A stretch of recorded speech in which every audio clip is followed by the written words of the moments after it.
Ну что, друзья, карма, как говорится, да? Мне сейчас попалось видео какого-то мероприятия в Абхазии, где они обсуждают, что первый летний месяц можно считать провальным в плане их ожидаемых прогнозов относительно туризма.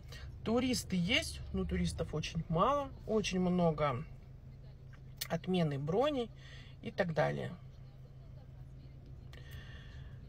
Ну вот, что сейчас смогут сказать люди, которые писали мне в личку, что мы им там нафиг не нужны, и нас вообще никто не ждет, и чтобы мы сидели дома. Вот, люди прислушались, остались дома, и сейчас там уже в Абхазии проводят совещание относительно того, как бы им исправить ситуацию и привлечь турпоток на ближайшие 2 месяца. Ну, потому что иначе малый бизнес, к сожалению, получит огромные убытки. Вот такие вот дела.